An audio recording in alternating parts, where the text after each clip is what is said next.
just from that clip, I was like, okay, I kind of see why people like him, because he's a human. Like, he could actually have like human dialogue. He's very charismatic. Yeah. That's the word. But he totally looks like... Oh, no. I think he looks like an absolute criminal. He looks like a Batman villain. And I don't... He looks like the Joker. He looks like a Batman. Yes, exactly. Yeah. Yes. He looks like Harvey Dent before he goes Two-Face. Yes. No, see, that's exactly I've it. actually been thinking that that's Peterson with his double suit. I'm like, oh, fuck, it's Two-Face. Oh, shit. Oh, my God. You were supposed to be the hero. Yeah, exactly. You either die a hero or you live long enough to see yourself become the villain.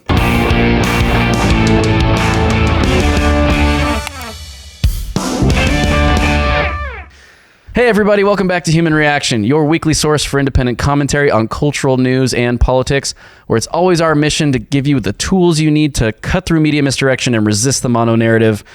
My name is Joe Sheehan. I am joined today by Kyle Mack and David's stunt double and honorary bald, Bennett, It's on growing camera, back. on camera for the first time. He shaved his head for this moment. Motherfucker. Meanwhile, we don't have anybody behind the controls, so if we go out of focus, well, it's Bennett's fault, I guess. Kinda. I'll try to keep an eye on it from here, even though I can't fix it. You got a lot of things to handle, so, no blame. His name is John C. You are also the farthest you can be possibly from all the devices. It's true. It's true. Well, you know what? If it goes wrong... I did get the Stream Deck over here. So that's true. Yeah, we managed to get that. It's clearly the most important part of It's the the most important feature, for sure. That's what people come for. For yeah, sure. definitely. For sure. I'm sure it's not disruptive at all. No, not at all. If it is disruptive, let us know in the comments. Give Bennett a bunch of shit for it. We have had one where we didn't I think it was while I was gone. Yeah, they said this is the appropriate use of the Stream Deck. And there was no Stream Deck used. Which I gave a thumbs down. Classic Bennett response. Yep. All right, today we are going to be talking about how former Democrats are coming out of the closet to endorse Donald Trump for president, and there's rumors that more may be joining the ranks here very shortly. Also, Telegram founder and CEO Pavel Durov was arrested by French authorities this week. He has since been charged and released, but we don't know what this means for the future of Telegram. Is he going to be forced to censor his users, which he has previously refused to do? We'll find out. And also on this note, Mark Zuckerberg comes out with a letter saying that the Biden-Harris administration did pressure Meta to censor its users. A couple months too late for the Supreme Court decision. Yeah, what is the meaning of this? What is the consequence of the timing, especially around Pavel Durov's arrest? We will get into all of that. And before we get into all of that, make sure to like, follow, subscribe, hit the notification bell, leave a review on whichever platform that you are watching us on. Do the thing that platform needs to have be done. Yes. And also thank you to all of our members. We'll be doing a members only show after this, where we do another hour of content for people that are paying us and are kind of the lifeblood of this thing. So if you want to see how you can support us, go to humanreactionpod.com and also join our Discord. Yes. Before we get to the Discord meme of the week, which I'm very excited for this week, I want to just mention, guys, to become a member to get this exclusive content is literally $3 a month. It couldn't cost any less for you to get this special content. If you want to support us, on Substack as well, that's $8 a month, and we give you some exclusive content there as well. Also, if you want to be the highest level, $15 a month, Human Reactor, right? Nuclear Reactor, that's what it's called. We are going to be releasing our merch drop every year. Members that are Nuclear Reactors get a free piece of merch. So we're about to do that here shortly in the next month or two. So if you want to join, now is a great time to do it. Anyways, back to you, Kyle. Let's do the meme. So for the meme of the week, I believe it was from Cheryl in the Discord, where it was very relevant, where we have basically a Scooby-Doo situation with RFK at like the bad guy, and it says chronic disease, and he pulls it off, and it's the FDA and the CDC. So, got him. Very relevant what we're going to be talking about for our first subject here. So yeah, join our Discord, link in the description, all sorts of channels, talk about memes, talk about news. For our members, there's member-only channels, etc. Yes, very cool. If you are a small business owner looking for exponential growth, you have to connect with Adam Thune at Intellectual Patriots. He will revolutionize your business game and help you get to the next level. Adam can streamline your business practices and advertising strategies to improve your bottom line. His expertise in data engineering means he can build you the systems you need to collect and analyze market data. His mission is to provide you with invaluable insights to fuel your success. From grant writing and business proposals to digital systems integrations, even AI management, Intellectual Patriots is a one-stop shop for cutting-edge solutions. Don't wait another second. Visit intelpatriots.com to learn more. That's INTEL patriots.com. This episode is brought to you by Revved Up Promo, the official apparel partner of Human Reaction. Revved Up is a premier full-service shop specializing in laser engraving, screen printing, and embroidery. Not only are they now making all of our apparel right down the road from us, they can do the same for your brand and ship it to you anywhere in the world. Revved Up helps you navigate the extensive universe of merch options and uses state-of-the-art techniques to showcase your brand in its very best light. So if you want to support our show and our generous sponsor, you can now do so by buying our merch and by turning to Revved Up Promo for your own custom apparel needs. Reach them at revveduppromo.com. That's with 2 V's and 2 P's, or just check the show notes for a link. First story. So as we expected, as was kind of telegraphed by Nicole Shanahan's appearance on a podcast last week, RFK Jr. did come out and endorse Trump and suspend his campaign.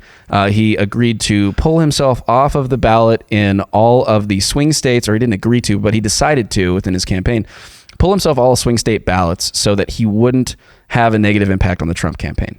Now, this is obviously being very well received amongst, MAGA Republicans. I think libertarians are very pleased by this because this is such a cool coalition of guys. However, if you were to be looking at this through the corporate media lens, you would get a very different picture of that. Yeah, because RFK has announced his official policy position, right? Correct. Is that what it is? Correct. And that happens to be that obese people should... Well, let's let it come from his mouth first. Okay, sure. Let's do that. Yeah, don't spoil it. Okay. In America, 74% of Americans are now overweight or obese, and 50% of our children. 120 years ago, when somebody was obese, they were sent to the circus. There were case reports done about them.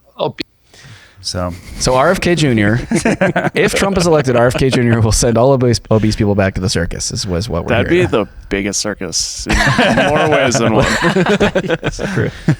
Obviously, not actually what he meant, but really, it's interesting because part of the consequence of him making this announcement and the way he made this announcement and his address, I highly recommend you watch if you have not. Yeah, it was about 45 minutes. One of the best speeches I think I've seen a political candidate give in my adult life. I would agree. To be honest. And I was like kind of oddly emotional like during it. I was like, this is like, it felt big in the moment. Yeah, I think one of you guys in our group chat was like, I'm not crying, you're crying. It was not me, but it wasn't that emotional. I will come clean. I legit cried during that. It felt so fucking consequential and it was so moving. And he was drawing attention to issues that had not previously been a part of common political discourse, namely the chronic disease epidemic that we're facing as a country and globally as well. And that's obviously been the heart of his campaign, along with some other things, ending the wars, and something that evidently... Most of them. Well, he didn't mention one. Yeah, he didn't mention one particular one, but yeah, we'll come back to that. It's hard with this foreign policy advisor that he has. Yeah. It's probably hard to mention that one. But he did note that like this is a place where he and Trump have a lot in common, and in fact, like Trump called him within like hours or like the next day after the assassination attempt to talk to him about the chronic disease epidemic and saving the children that he was talking about. 70% of them have chronic disease or are overweight and things of that nature. Well, and remember, that was the thing that was leaked too. Right. There was wasn't it rumor? I don't know if it was ever confirmed, but wasn't it rumored that it was RFK's son that leaked it? I believe it was because confirmed. they were filming something else when the call happened, and they just still had it rolling. And then it was, I think it was supposed to be RFK's son. I believe it was that he leaked it. Yeah, which suggests that there was, I don't know, there might have been some sort of purposefulness, some funny business that existed there. I don't know. Possible. I mean, he did come out. RFK Jr. did come out after that and say, I'm mortified that this was released. This was not a call that was intended to be broadcast in any way, because that was right before the RNC in Milwaukee, where there were rumors swirling that he might be in the running for a VP pick. Of course, that didn't happen, but he was at the Trump rally directly after his address when he announced the suspension of his campaign, and he got quite the reception. Yeah, he a lot of great reception here. But yeah, I pulled one particular spot, which I think was kind of a powerful moment in which, with him giving the endorsement here on Trump. And we talked about, not about the things that separate us because we don't agree on everything, but on the values and the issues that bind us together. And one of the issues that he talked about was having safe food and ending the chronic disease epidemic.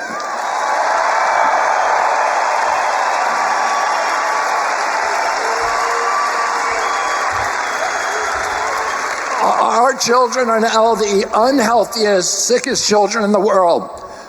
Don't you want healthy children? And don't you want the chemicals out of our food? And don't you want the regulatory agencies to be free from corporate corruption? And that's what President Trump told me that he wanted. He also told me that he wanted to end the grip of the neocons on U.S. foreign policy.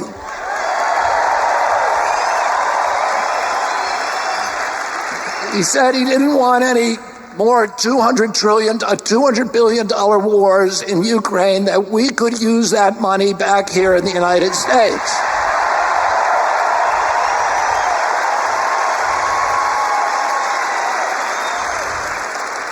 And the safest, the best way to build a safe America is to rebuild our industrial base and rebuild the middle class in this country.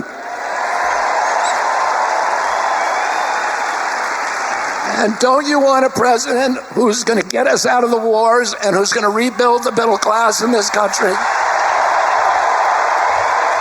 And that pretty much, that right there encapsulates the entire 45-minute speech that he gave, probably, is that his primary things were America's health, censorship, and ending wars. Yeah. That was his three main things of, this is why I'm getting behind Trump. Completely. And one thing that struck me about RFK's address prior to this was how emotional he got. You could tell that this was a really meaningful and difficult decision for him to make because, you know, and he mentioned he's not running to be a spoiler, and he knew as long as he had a realistic path to win, he would stay in the race. And they did, with the exception of the fact that the DNC was so aggressive at trying to prevent them from running first. Obviously, they wouldn't have a primary where he could run.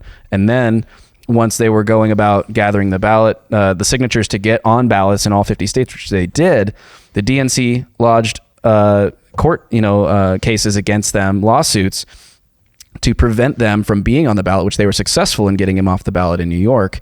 I mean, so that certainly played into his decision to go this direction. If he knew he couldn't win, he certainly wasn't going to be talking to the Biden-Harris administration about, trying to get on their ticket, because they're the ones who were attacking him. Well, and apparently he did reach out to Harris, which there was rumors about that at one point, and he said this, but they were like, well, we could get you to talk to this like low-level staffer. Right. And that was the dynamic that they had. That was the relationship with the Harris camp, right? And actually, it's probably worth us talking a little bit deeper on, because I had a few people message me asking for us to talk about this, was the exact mechanics of, okay, so like he's leaving some states, but he's staying on other states.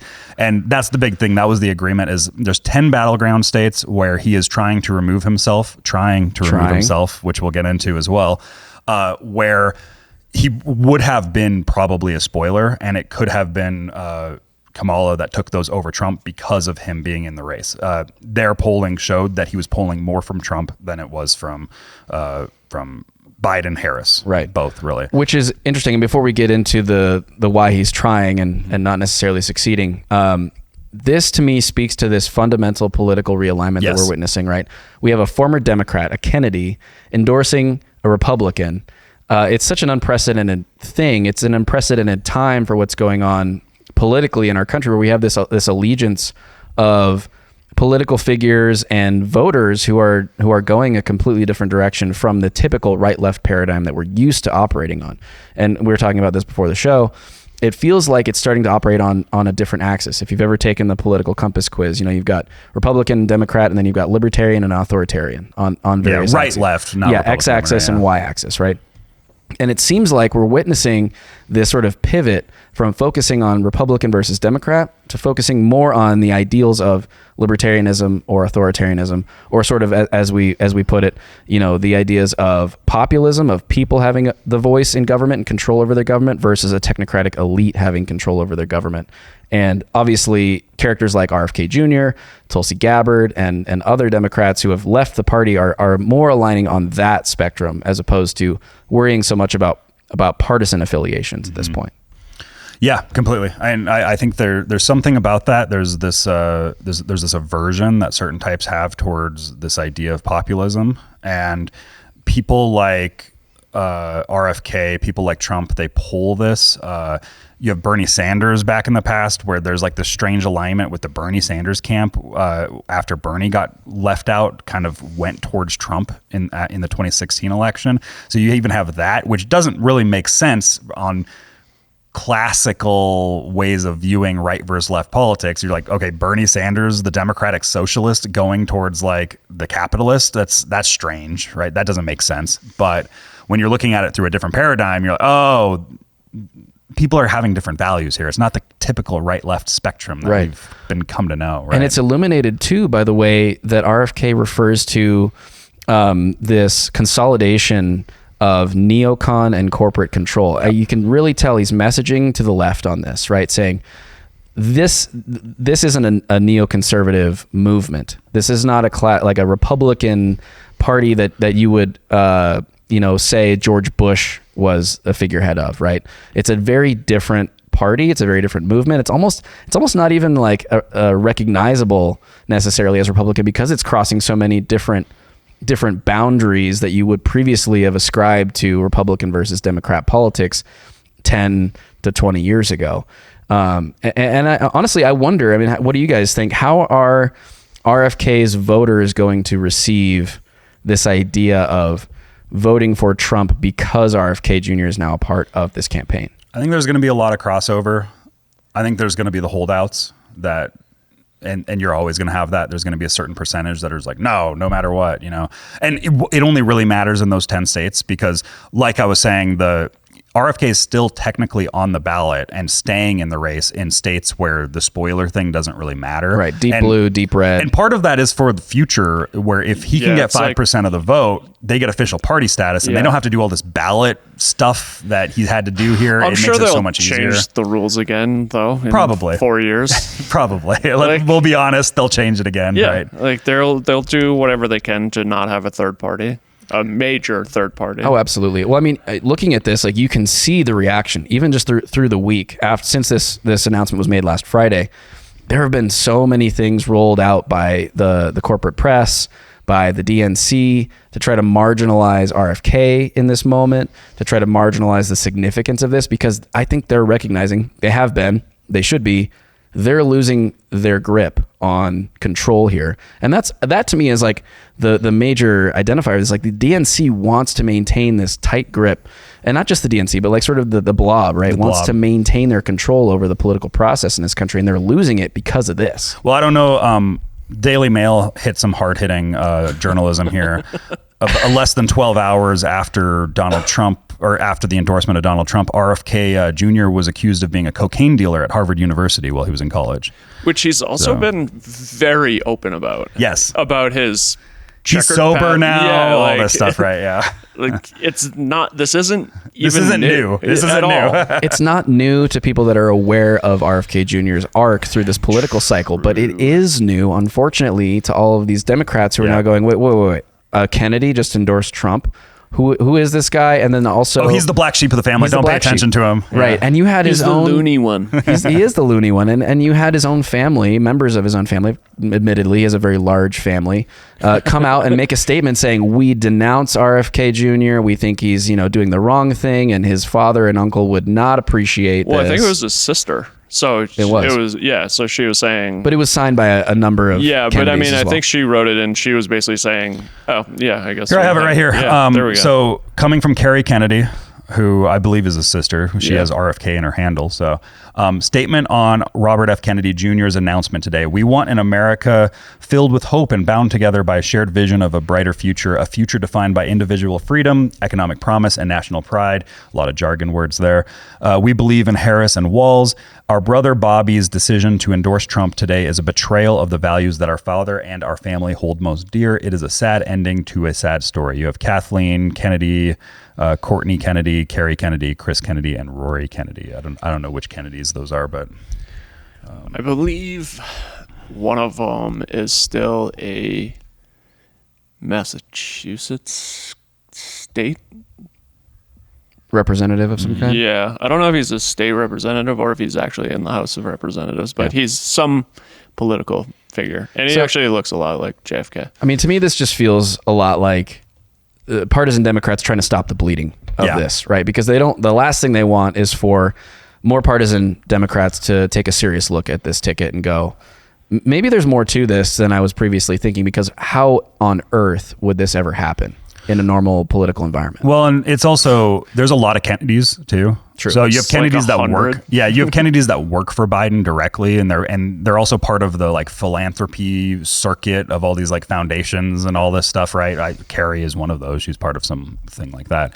And then you also have Kennedys that actually work for RFK, right? So there's a split that exists there. Yeah. He probably is the black sheep of the family because there is kind of that partisan nature of that, but I think when your family's that massive, though, like you're not going to agree on everything, especially politics. Like even small families don't agree. That's why you're not supposed to talk about it over the holidays and shit. But we all do. But it is this thing, and you can tell that it is kind of this difficult decision for RFK because, and he talked about it with like his wife because she's a Hollywood darling too, right? Yeah. So she comes from lefty California Hollywood types, and just being RFK is probably difficult for him. Base, basically. There's that too, right? Yeah. But then it's also like your friends, your family, you're kind of part of these liberal cliques, and now it's just like, wait, you're endorsing the evil orange man? Oh my God. Like it becomes there's a social cost that comes with this. Yeah. Let alone the legal and financial costs that happen with the lawfare, right? True.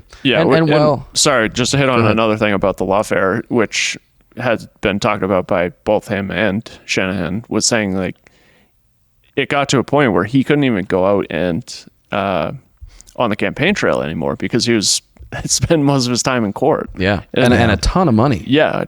At like millions and millions of dollars, which is such a waste. Oh, totally. Well, I mean, but that's the whole point. The right? political industrial complex is a complete waste of money. Yeah. Like there's too much money that gets flooded into the political industrial complex. Absolutely. Well, Absolutely. and that was Bernie's thing at the DNC too, and which has also been Bernie's thing like forever. True. Very true.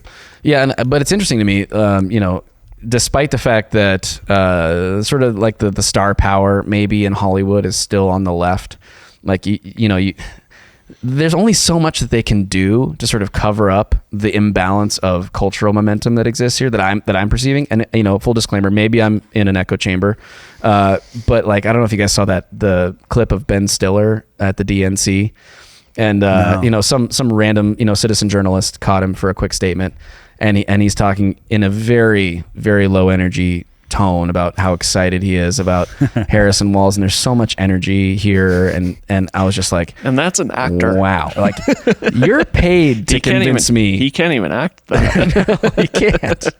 Well, He cannot. that's also the thing too, is there's this creepy nature of the DNC, of the machine, right? Where everybody just kind of follows into whatever this thing is. Like everybody was like, no, Biden's not old. Sharpest attack. His age is and then his all of a sudden, superpower. and then all of a sudden they're like, oh my God, Biden's old, and Kamala is America's wine mom now. Like, Well, and they everybody just skipped kind her of jumps for into like it. 2 days. They were like, "Who's going to replace Biden?" And they weren't even talking about Yeah. her for like the first, 48 hours. Not only were they not talking about her, if they did talk about her, it was like, well, it can't be Kamala. Yeah. Can't be. because they were like, she was least- super unpopular. Oh, completely. Oh, and I think that speaks. I don't think that's changed at all. I mean, maybe to some extent, the Democratic partisan machine has moved in to support her because she's the figurehead. Yeah, there have been cracks though, as we kind of covered last week with a couple CNN moments with the guy talking about the CNN analyst talking about how Democrats have been in the White House for 12 out of the last 16 years. Kamala is doing her first interview today. With Walz, though. With Walz holding her hand, which is very strange. Super strange. Yeah. It's like what realm are we in? Like that the lead, she's leading in most polls right now, which I know polling say what you will. I know. It's 50-50 essentially with the margin of error. Yeah, with the margin of error. But she can't do an interview by herself. She has to have the guy who's going to be her VP.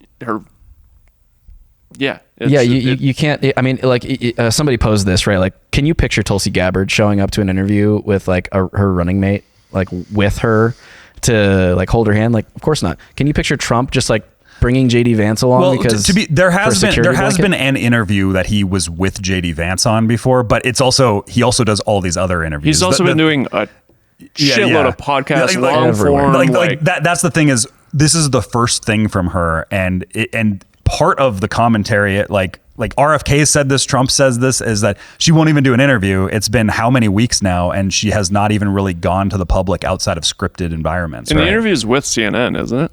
Dana Bash, who was the lady on in the debate. She was the lady moderator. Right. It was Jake Tapper and Dana Bash moderating the debate between Trump and Biden, the infamous Biden debate. Yeah. Well, so you can't expect her to be very, I would say, very aggressive towards. Yeah. There's something about it too. Dave Smith, bring the counter. I was gonna. Try to keep us in check. He made a point, and it was exactly the same thing that I was feeling when I watched because we didn't comment on the Kamala stuff because it hadn't happened yet by the time of last episode. Now we have all this other stuff, but there's this creepy environment where everybody wants to say like, oh, Trump has this cult of personality, and it's really creepy because there's this cult like thing, and there is elements of that I quasi agree with. But there's something even weirder about There's something even weirder about what's going on at the DNC, where it's not a worship of a person, it's a worship of the machine. Yes. It's like a worship of the system, and whoever gets trotted out in front of it, it's like everybody falls in line to that thing, where it's like the MAGA folks, they're in it for Trump. Like they like Trump, the figure, where the DNC, it's like, no, there's this weird institution that we're all following, and nobody can say what policy positions are. Nobody can say anything. Everything's just like, we're now here. Right. And everybody just falls in line, and there's something creepy about that. It's the party of 1984, right? It's like whatever the party says is what you have to do. This week, and I was like, oh my God, everything that he said it's all happening. Orwell was very right. And you start to question whether or not it was a commentary or a blueprint. Pre-programming? No. Maybe. I won't rule it out. David? Should I get triggered just to act like? Yes. But no, we kind of alluded to it at the very beginning, but like the takeaway from a lot of the legacy media was basically they said RFK says fat people should be in the circus, basically. Right. And it's just... Or he was a cocaine dealer. Yeah. And then we also have, I don't know if you want to pull this up, Kyle, since you have it up, but cutting away from it too. Oh yeah, we have CNN. And this is the thing, is I saw a lot of people commentating on this. I also think it's just legacy media has to have commercial breaks. but it was a did they? It's an interesting moment for them to choose to cut away, and we'll play this. Break right away during any of the middle of the DNC. I'm not sure. I didn't interviews? watch it from CNN's coverage. I watched it from RFK, right there from his account. So disclaimer, this may have some alternative political bias from RFK's perspective. Yeah. But here is CNN coverage during his announcement speech on this. At the palace coup against President Biden, the same shadowy DNC operatives appointed his successor, also without an election. They installed a candidate who was so unpopular with voters that she dropped out in 2020 without winning a single delegate. My uncle and my father both relished debate. They prided themselves on their capacity to go toe-to-toe with any opponent in the battle over ideas. They would be astonished to learn of a Democratic Party presidential nominee who, like Vice President Harris, has not appeared in a single interview or an unscripted encounter with voters for 35 We've been days. listening to independent candidate Robert F. Kennedy Jr. from Phoenix mute him out. outlining what led It's not even a him, commercial break, really. to his quixotic quest for the White House. But Keyword there, quixotic. Great way to marginalize a guy, right? I don't even know what that means. Quixotic? Don Quixote character in a very famous novel, and I'm gonna blank on the title. But in any case, it's a great way to basically say like he's strange and he's out there, and you know, try to just like paint him as he's marginal. weird. Yes, I he's weird. think they go on to say like we're still like basically waiting to hear if he's gonna full on endorse Trump, and I got kind of triggered at that because I was like, well, if you didn't fucking cut away, you could listen. Just stop interrupting it. It's just how the legacy media operates, right? Like the whole system where I think we are all now in tune to the internet where we just watch, let's just watch the whole thing in full. Right. Yeah. Like, let's just watch the whole speech. Well, I think there was another, I don't know what network it was, but there was another network, maybe it was CNN, but they were basically like making fun of his voice either in the middle of it or after it, being like, well, you can't even understand him anyway. So it's like, dude, if that were the opposite side, like if Fox News did that to, I don't know, I have no example of someone, but if Sarah Palin. Sure. But if they were like, wow, she's can't even understand her because she's speaking gibberish. Like, I feel like the left would just lose their minds. Well, remember they did when Trump did Trump made the mannerisms. Oh, right. of the journalist, and he did like the he did like the flapping. They thing. made it look like he was mocking disabled people. I believe he was not mocking in that thing. Like they were both from the same speech. Like they were both from the same rally where he was talking about that journalist, but like they were disconnected, if I remember. It was a total Charlottesville moment. Yeah, classic. Yeah. By the way, just as a side note, Don Quixote is the name of the novel. That's right. Yeah, famous piece of Western literature. And then I think it might be worth bringing in this clip too, in relation to, so he was talking about them essentially having a coup and rigging their primary. And there was this clip floating around of Gavin Newsom, who was somebody who was being floated around for being the presidential candidate during this whole process and has been for a while. But he had some commentary about the process himself. There's an intangible. It's different. How are you feeling about the switch? I mean, the switch. Now we went through a very open process, and a very inclusive process. I was bottom up. I don't know if you know that. Yes, that's what I've been told to say. Yes, that's what I've been told to say. Primary, I believe is what they called it. It's a very, very fast blitz. I think it was a blink primary, so we call that. A 30-minute convention. Between a tweet and another tweet. It's amazing how it happened. Yeah, it's been amazing. But what is amazing is how unified everybody is. I mean, it's next level. And then everybody comes in under the machine. Right? Everybody's unified. But what is amazing, everybody's unified. And everybody's here. Yeah. Yep. Wow. I mean, a very interesting bit of... You're full of shit today. Honesty and levity from our guy. I know. I did appreciate it, but then I also hated that he just jumped right back into it. Well, I think he just like pulled the curtain back for a second. Was just like, I know. It was this just is like how it a works. Brief glimpse of Oz, and this is how it works. Yeah. Yep. Which, I mean, but nobody who's like in the fold of Democratic politics is going to look at that in any sort of way. I mean, is that a podcast he was on? Yeah, it was some. Yeah. Probably won't even see it, like, because they're just watching CNN or whatever, right? Like, they're probably not going to. The people that would see that and need to see it and have it change their minds aren't going to find it. Do you think that's why he felt he could let his guard down just a little bit? Probably. He was like, who's low consequence. Yeah, man. I mean, and honestly, what does it do? Well, it makes its way into the X sphere. Can't say Twitter sphere anymore, and then like Republicans and conservative libertarians and that sort of thing get a hold of it and say, see, look, obviously, but we already know this. We're already convinced of it. Well, so I don't know what that podcast is, but that podcast is probably for kind of people that pay close attention to Democrat politics and like kind of know the ins and outs of it already. And if you're in that environment in like professional political work, everybody kind of like does these winks and nods of like, the system was kind of like screwed, but whatever. And everybody's just like, it is what it is. And it's probably what's going on in there anyways. Yeah. So like that audience is probably like, we know. Yeah. But we have to win. It's about winning. Right. Because Orange Man bad. Yeah. Got to save democracy. That's right.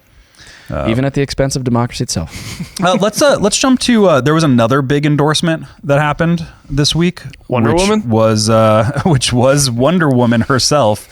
Amazing meme, by I the way. didn't pull it up actually. Yeah, it was. Thanks for sharing that, Bennett. Yeah, fuck you. Inside joke here. I reposted that to the Human Reaction Instagram chat, and about Bennett got offended. 2 minutes after I sent it. No, it was like hours later. And you reacted to me sending it. No, I didn't. Yes, you did. I have the screenshot. We got in a fight about this. But we have RFK here tweeting out Wonder Woman just joined the Justice League, and we have Tulsi Gabbard in uniform. And I don't think that this endorsement should have come to any surprise by anybody. I think everybody's anybody that watches this knows where Tulsi stands on things, right? For sure. She's been completely ousted from the Democratic Party. Right. Yeah, and it was also announced that she had been brought on for campaign or a debate prep. Yeah, debate prep. And previously to that announcement, even, I mean, she was campaigning with Republican Tim Sheehy here in the state of Montana at a rally here at Bozeman. So she's obviously been angling for, a spot within this new forming potential administration. But it also suggests this political realignment that you were alluding to earlier, Joe. And also RFK in an interview had said that there's going to be a series of Democrats endorsing Trump. So this happened right after the RFK endorsement, but there also raises a question, who else might be coming on board?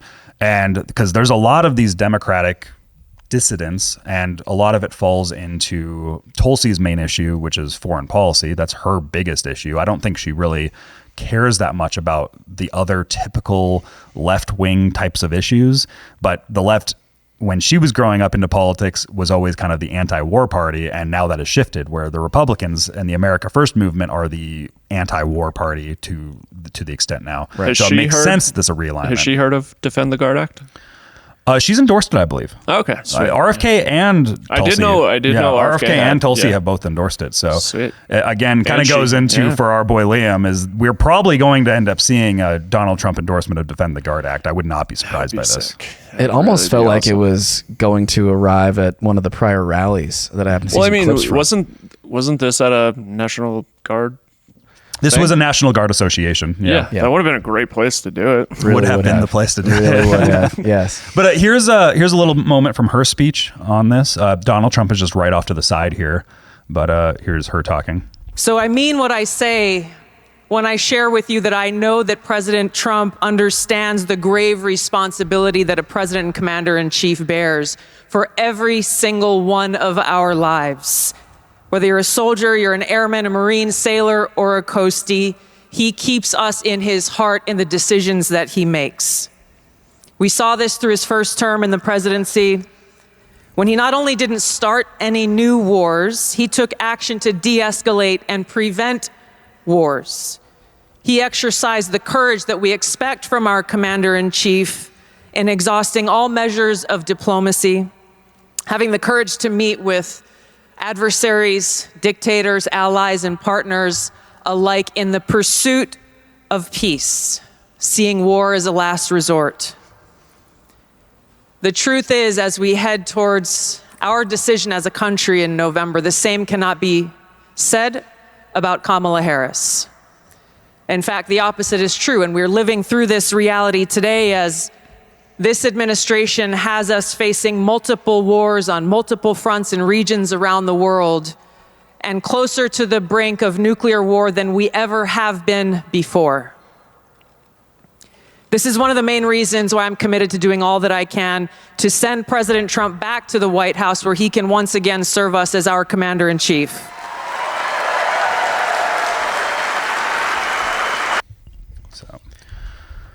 Yep, pretty resounding endorsement, and it sounds like, obviously the audience is receptive to it as well.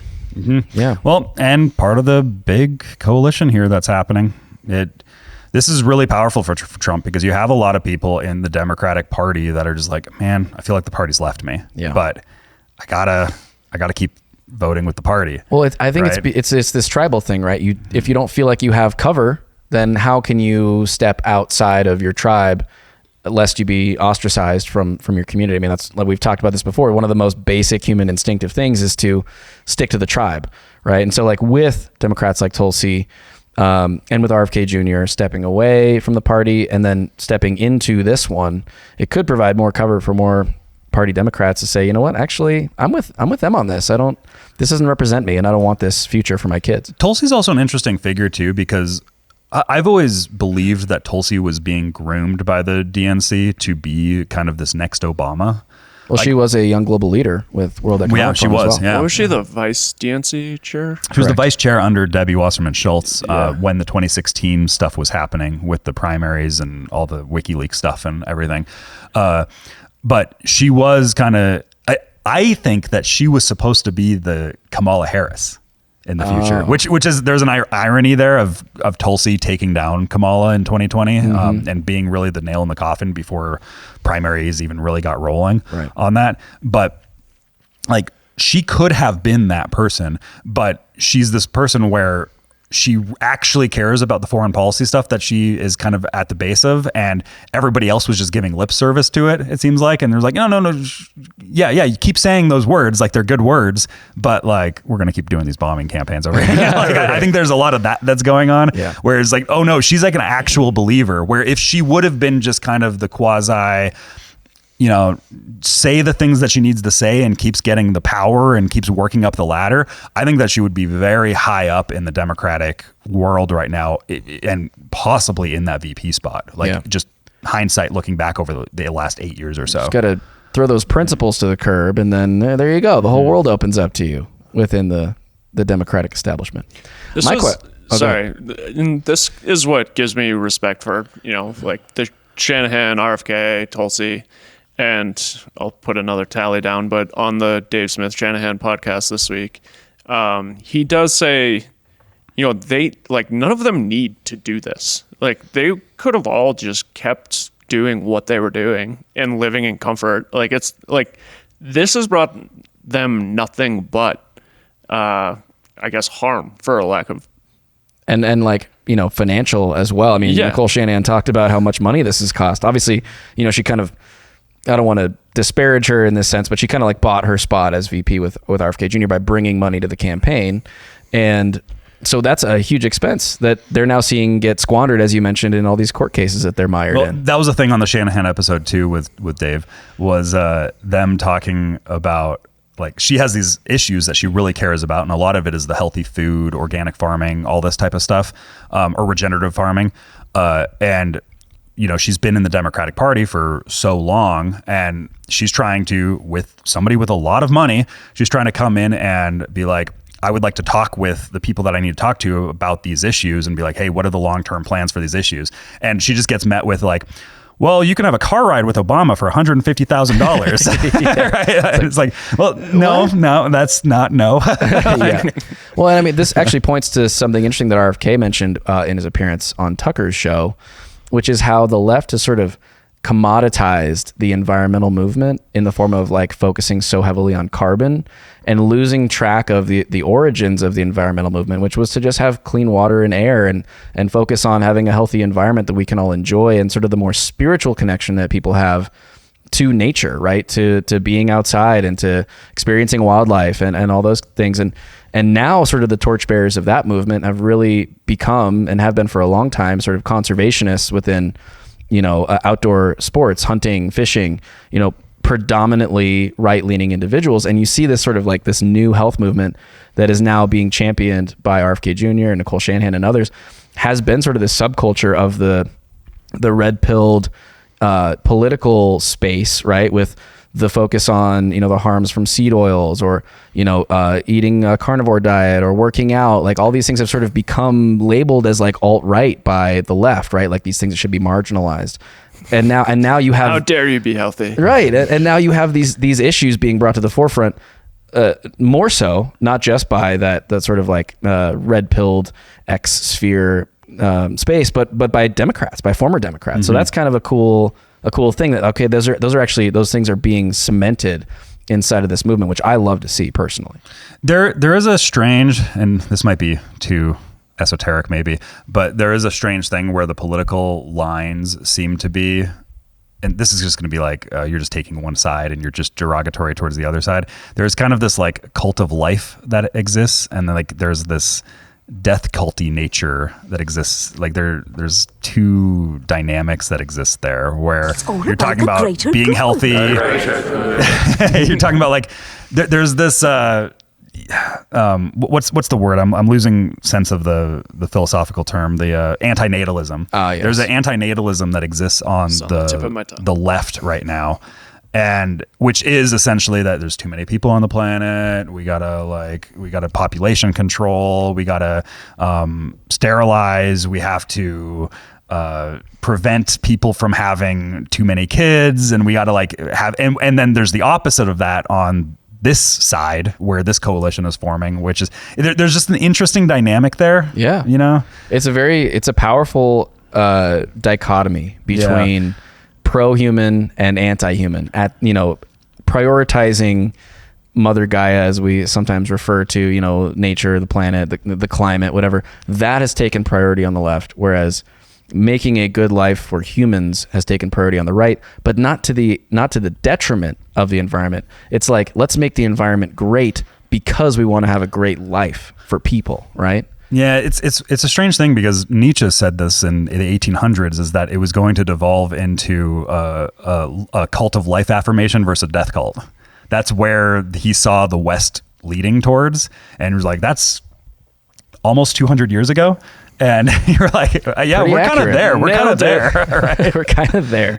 And then all of your political attributions and all of your political ideology kind of stem from those axioms. So everything kind of gets layered on top. And we don't necessarily put those in those terms when we're talking about political discourse. But when you pull things down and get to the weeds of both sides, that seems to be one of the major variables that exists in it. So my question is, on the tail end of sort of the continuation of these disaffected Democrats coming out and endorsing Trump, who do you guys think is next?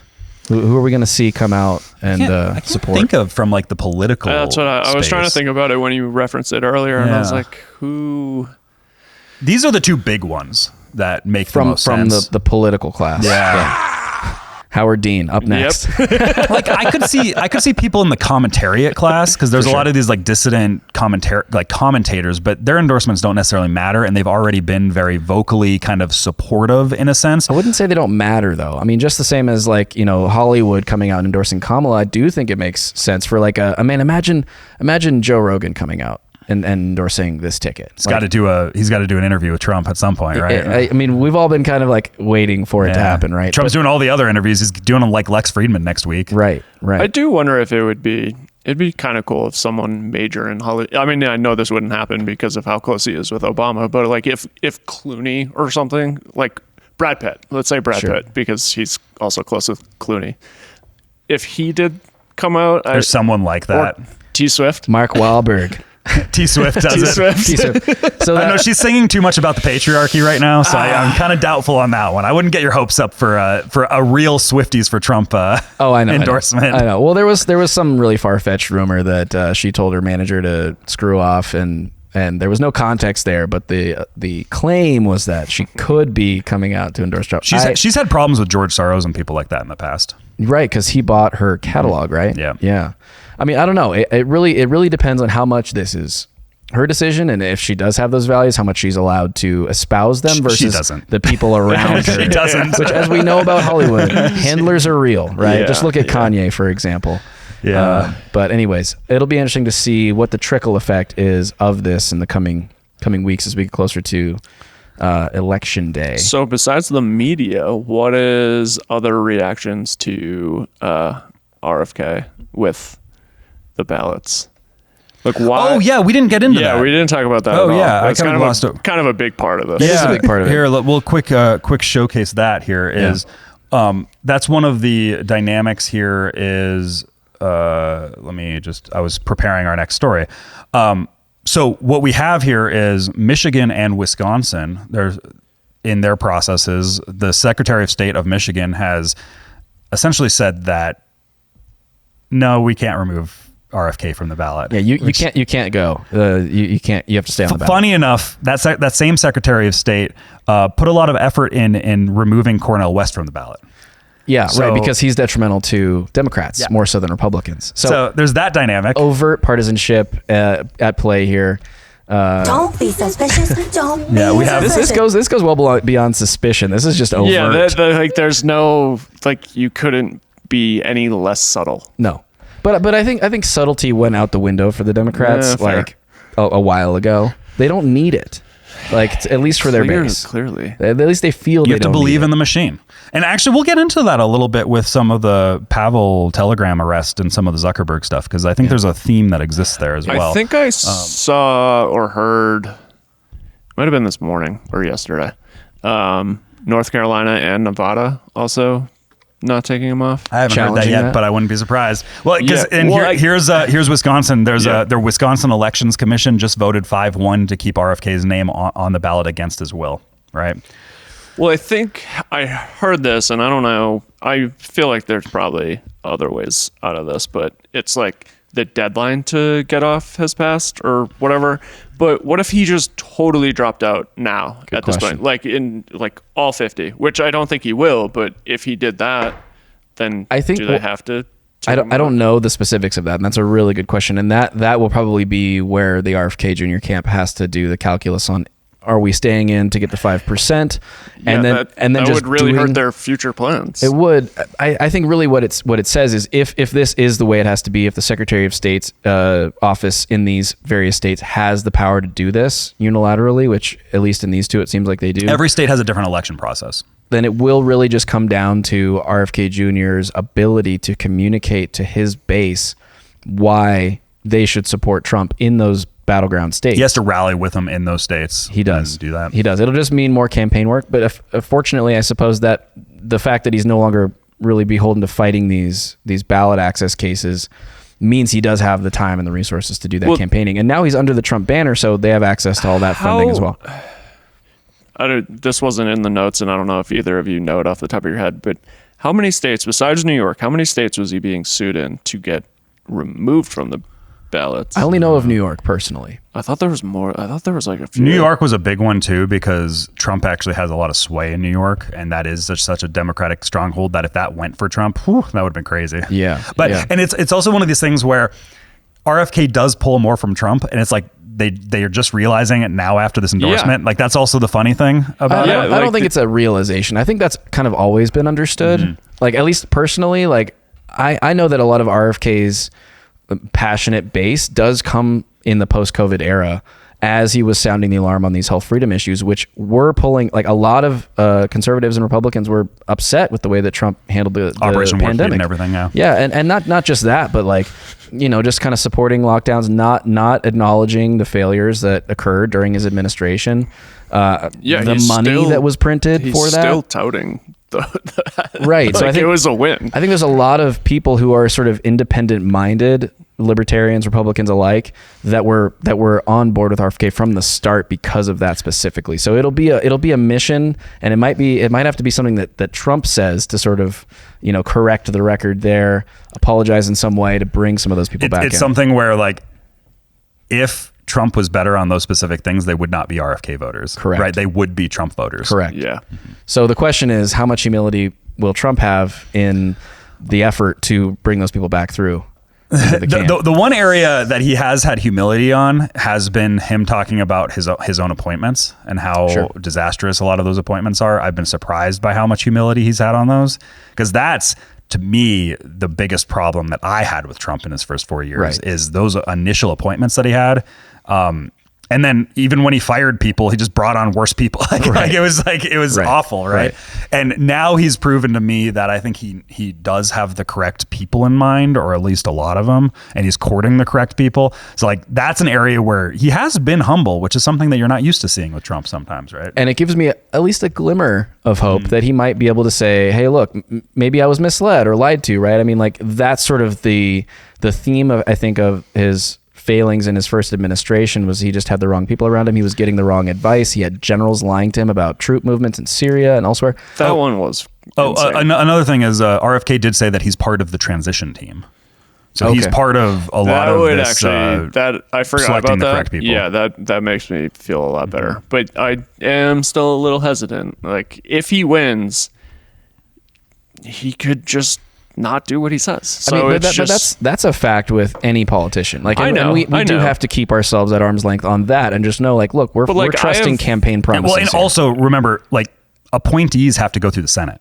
yeah, Too. True. So like this is one of those things where, and RFK said RFK this. did talk about RFK that did with say this is being like CIA if he was the director. CIA director, it would never go through the Senate. Yeah. he would.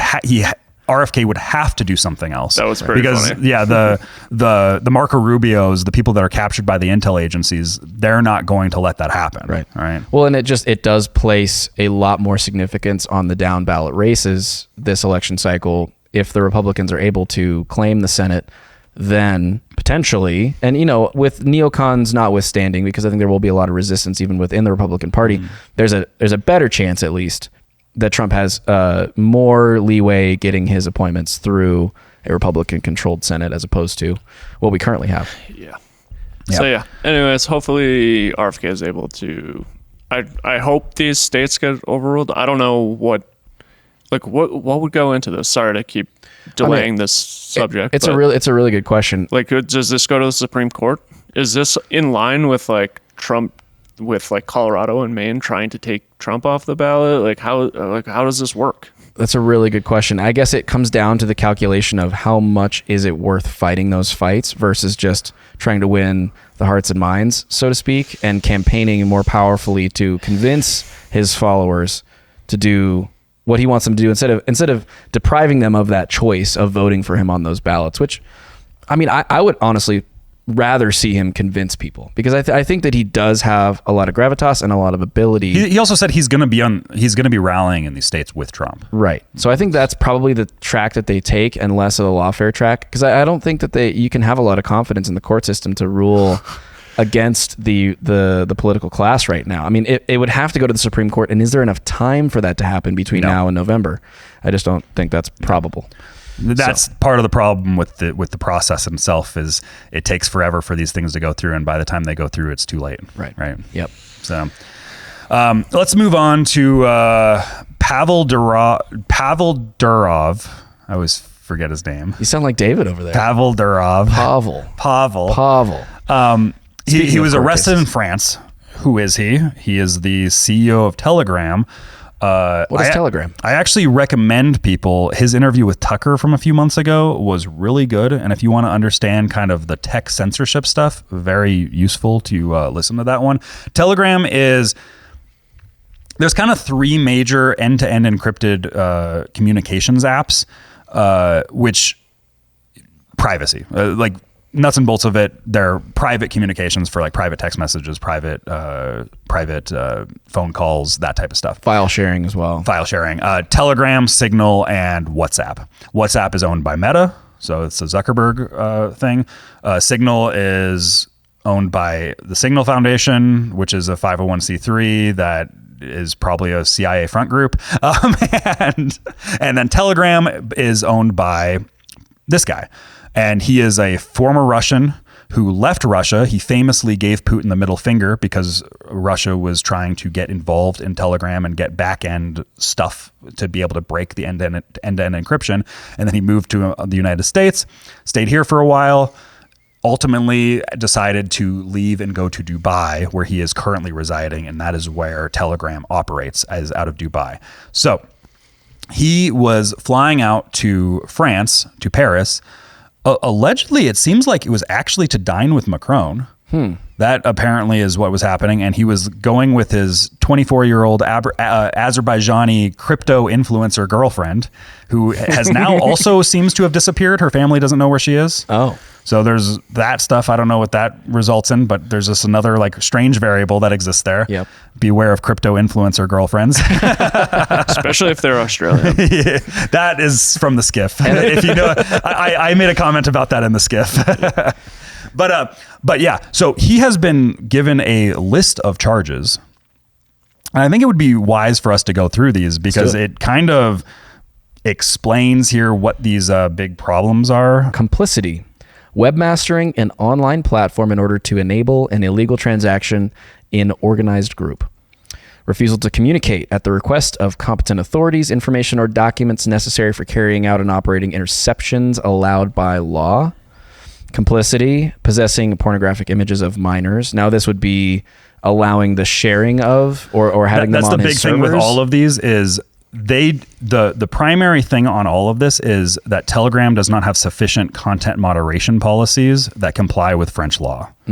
So all of these things you are kind of capable of doing this stuff on Telegram, and Telegram is not being active enough in ridding it. Sure. But as we may get to, that is a problem with all platforms, and Telegram probably the least of which, but we'll get there. Exactly. Okay, so continuing on, complicity, distributing, offering, or making available images of minors in organized group. Complicity, acquiring, transporting, possessing, offering, or selling narcotic substances. This would again be user activity on the app, right? That is that he's not doing enough. It's very Ross Ulbricht, actually. It's very interesting. Similar times. Yeah, very similar. Complicity, offering, selling, or making available without legitimate reason, equipment, tools, programs, or data designed for or adapted to get access to and damage the operation of an automated data processing system. That's interesting. So that looks like spyware, malware, stuff like that. Complicity, organized fraud. Okay. Criminal association with a view to committing a crime or an offense punishable by 5 or more years of imprisonment. And it goes on. Laundering of the proceeds derived from organized groups, offenses, and crimes. These last 3, I think, are the most interesting, actually. Providing cryptology services aiming to ensure confidentiality without certified declaration. So this would just be allowing an end-to-end encrypted messaging app. Allowing people to be anonymous, essentially. Wow. That's a crime in France. Via encryption. Wow. The Western country. Democracy as well. Democracy. Yeah. Very interesting. Providing a cryptology tool not solely ensuring authentication or integrity monitoring without prior declaration, and importing a cryptology tool ensuring authentication or integrity monitoring without prior declaration. So basically, same thing. Allowing this tool to exist, but without the oversight or the access by the French government. Well, and I don't know, Lloyd. The French are assholes. Well played, sir. You've been waiting to use that one all day. Dude, I just pulled up YouTube on that one. Hey, you know what? Whatever works. Well, and that's the thing. So Telegram, if you don't use Telegram, I recommend it. There's a reason why he's going to jail, because it's actually very good.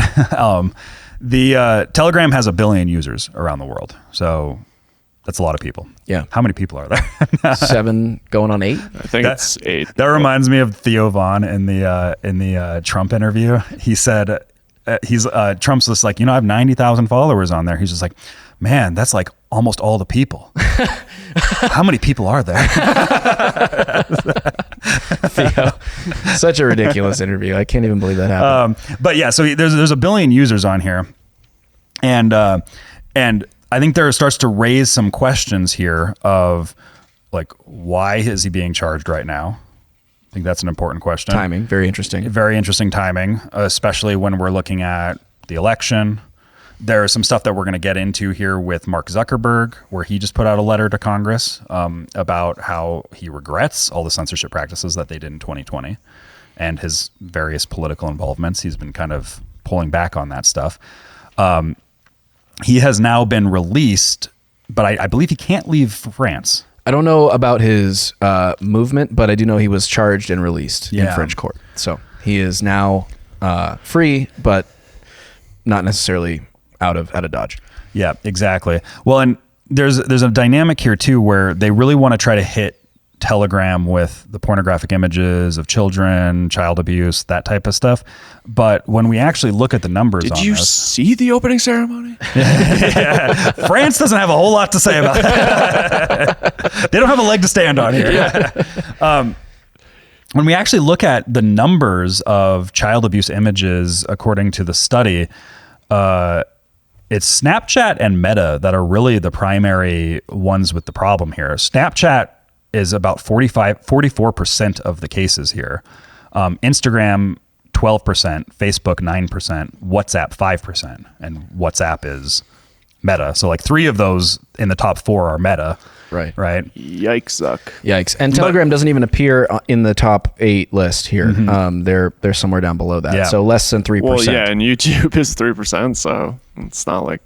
Yeah, I mean, it begs the question: how big of a problem actually is this in comparison? Is it out of scale for them to be going after Telegram in this way and not going after Snapchat or any of the Meta properties? Exactly. I think that's a pretty clear, like, there's not really a case here, and that would probably be something that Pavel's lawyers would argue in court. Like, this is politically motivated because why aren't you going after these guys? Well, I think there raises some questions here of, is it safe for Elon to travel to Europe?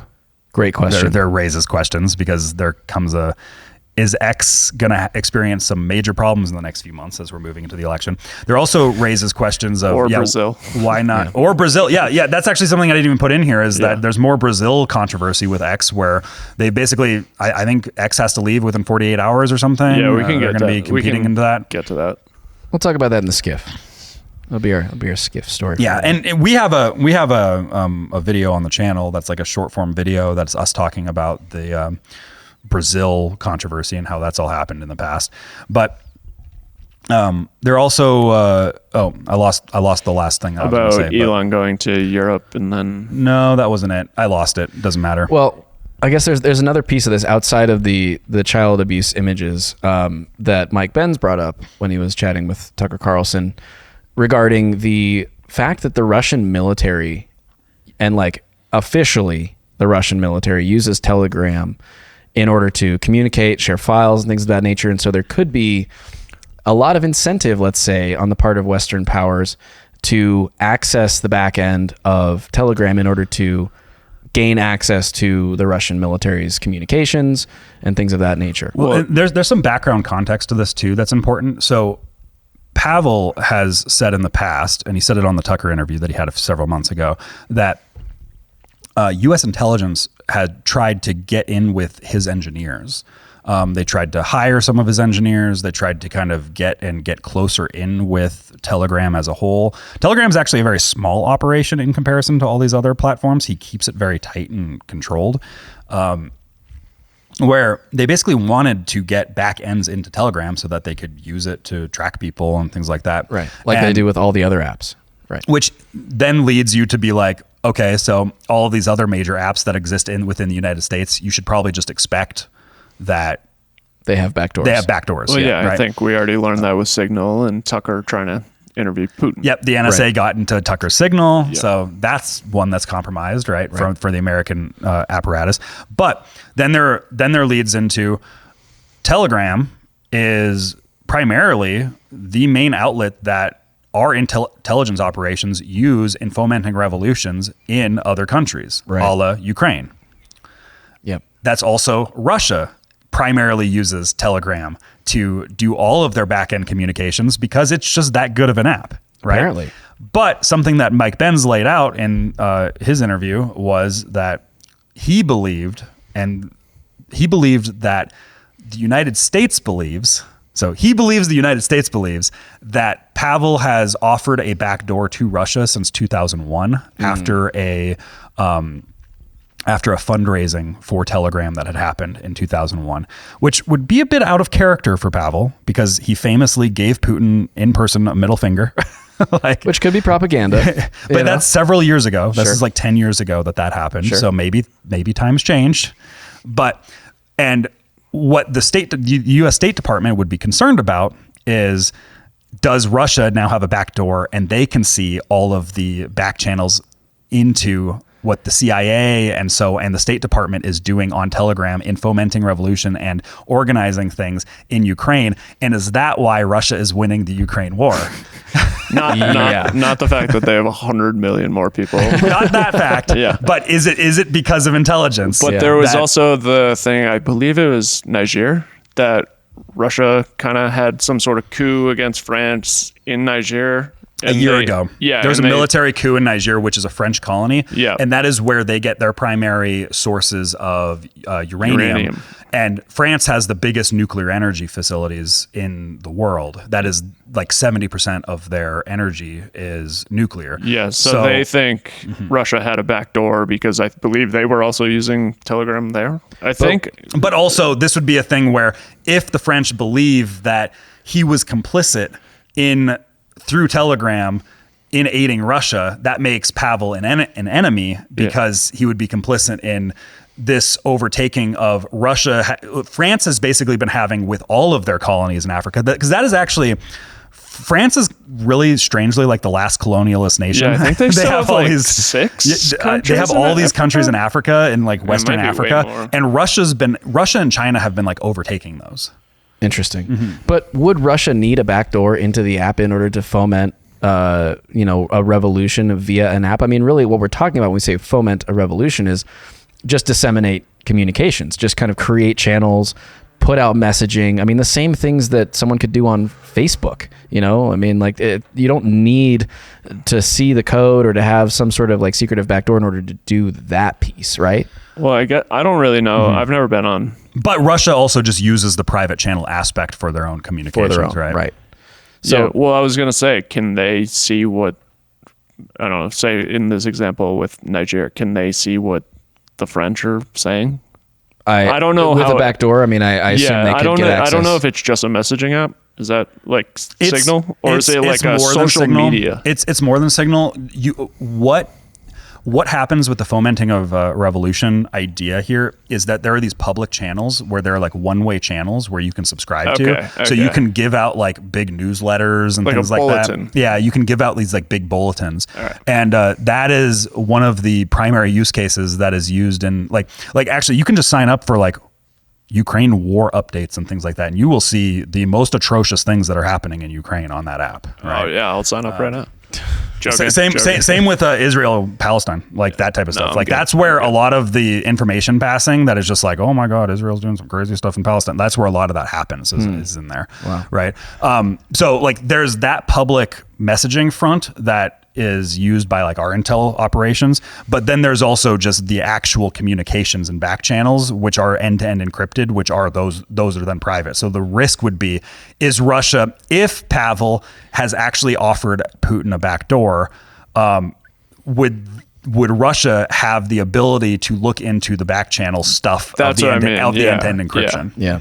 Well, I mean, I think that's probably a very large concern. But one thing we haven't really talked about yet is that France bringing these charges wouldn't be done without the approval of, at very least, of the United States. That was the thing I was looking for, and I forgot. And other NATO members, right? I mean, because the U.S. is NATO, effectively, right? And so, like, France sort of being a client state of the U.S. would be executing this, if not at the behest of the U.S., at very least with their approval, correct? Yeah, there's no reason... This is such a big deal that it's impossible to think that the United States government was not just like at least privy to like, we're going to do this. Aware of it, if not. Yeah, if not I'm pretty involved. sure that they haven't made any sort of statement. The U.S. ambassador to France. Yeah, that's also the weird thing, is that there's been no statement issued. Like there's no we support free speech. What you're doing is wrong. There's none of that. There's no types of, there's just quiet. There's no statements that are coming from. Interesting. Hasn't been without backlash though. I saw it was maybe a day or two after Pavel's arrest that the UAE, where Dubai is, the country, United Arab Emirates, canceled or suspended an order of 80 fighter jets from France, which, jets are tremendously expensive. So I can only imagine that that's like hundreds of millions of dollars, if not more. Definitely a big 80. I'd say that's probably in the billions. It depends, I guess. Yeah, I don't know. Inflation these days. I haven't bought a fighter jet in a while, so it could be more expensive. Been than priced out of that market. I think I did. Damn it, Boeing. But it's a big statement for them to do that, right? I mean, they're going to bat on behalf of a citizen of their country. I suppose it should be mentioned too that Pavel is a dual citizen of UAE and France. I believe he's dual citizen Russia and France. Yeah, I think it's know if Russia. He's actually like an actual citizen. Oh, is he not? UAE. Yeah, I'm pretty sure it's Russia and France. Okay, well, nevertheless, going to bat. He hasn't gone back to Russia in a decade, but But going to bat for maybe even someone who's not a citizen, but just a resident of their country, against the country that he is a citizen of. That's a pretty big statement, especially for a Middle Eastern country to be sort of like, the defender of free speech and anti-censorship here is sort of, it's not a good look for a Western democracy like France, is it? No, it's not. But the important thing with all of that is free speech is just kind of a mythology that we kind of like. It's nice to talk about when we have all this. It's a shibboleth, but like when it actually comes down to it, the institutions only care about free speech when it matters. This was actually another interesting point from the Mike Benz thing is we were fomenting and installing all of these. We were kind of encouraging all these democratic processes across the world when we were winning all of the arguments. But when free speech is no longer winning, then you have to install your system. Right. And that's kind of where we've gone towards now. Right. What are you called if you're a citizen of UAE? Because it does say a Dubanite. It says he's Emirati. Oh yeah, it would. Yeah. He's, Right, okay, so maybe he is. Yeah. Oh, so he is a citizen. Yeah. How dare you Russia question my and authority? France, though, also. Well, let's wait. He's a triple citizen? Yeah. Oh, wow. I feel this like also says Soviet on there too. I feel like that Russian citizenship probably isn't no longer valid. I mean, probably not. You give the middle finger to Putin, it's sort of like, you're letting that also, one go. is this true? It says he has 105 children. That can't be right. 105? Yeah. I did read something that he's the super biohacker. I would not be surprised. Somebody said, I don't remember the source on this, but they did say he was like siring children, like I wouldn't be surprised having a ton of kids, literally building to like repopulate the earth. Yeah, he's on the Elon track. Like the guy, if you look at his transformation, way past Elon. Elon's got some catching up to do. No, but like if you look at him a decade ago versus him now, he's gone super hardcore into like the billionaire biohacking mindset where he like it's pretty wild. Like it's to the highest extreme where when you say that, I'm not surprised. That's very interesting then, because I mean, that is something that to the point we just spoke about, this pro-natalist, anti-natalist, he's like super giga Chad on the far side of pro-natalist if he's got 105 kids, which is very much flies in the face of the climate, cultists who would prefer that he have none, right? Mm-hmm. Well, and he doesn't have all these crazy business expenses because Telegram's only like 80 people. He doesn't have like the massive overhead. His child support he has more children than he has employees. That's crazy. I don't know if that's crazy. Yeah, I hadn't heard that. That's what Wiki says. I hadn't heard that, but that's crazy. Oh, unless he just named his child 105. Yeah, what is he naming all his kids? Are they like serialized at this point? Well, so let's get into, because I think the Zuckerberg stuff, it ties into it, and we'll kind of wrap all of this back around. Yeah. So Zuckerberg put out a letter to Jim Jordan, which I have right here, and the primary things here that were in the letter were basically him saying that he believed what they did was wrong in the 2020 election and the Biden administration. Well, yes, the Biden administration, but also Facebook for complying with it. Sure. One of the things that he's actually put forward now is that they're putting systems in place for when they get a massive amounts of pressure, that they are more resilient to that pressure. Interesting. But some of the key takeaways here was the Biden-Harris administration pressured Facebook to censor Americans. 2, Facebook censored Americans, so they complied, and Facebook throttled the Hunter Biden laptop story. That's kind of the main takeaways here. And this is all coming in where Jim Jordan is heading the weaponization committee. That committee, and he's going towards that, right? Gotcha. So, but this has also been, he's echoed this in the past where he talked about this. I have a clip from his time with Joe Rogan a couple years ago that we can listen to, where this was the first time this was like really publicly stated by anybody. This was the first time the FBI comment was made, like by somebody like Zuckerberg, Dorsey, etc., was on the Joe Rogan Experience. And the Twitter files are out at this point, though, right? Didn't they come out in 20? Oh, I guess I was thinking Elon bought it in 21, but I actually don't remember. I think this was pre-Twitter files. Oh shit! I believe this was pre-Twitter files. Yeah, damn. I might be wrong on that. You said this interview was from 22? Yeah. So August 22. Didn't Elon buy it in 21? That's what I thought. I thought he bought it in 22. I want to say this is I think he made his announcement in 2021, but he didn't actually buy it, which there was like a year process that we went through before, Right. and then we waited for the Twitter files to come out. True. When he had So this was probably it's all in that time frame. Yeah. It's post COVID and I think pre Twitter COVID's files. still going. It's still here. It's still here. But here is this.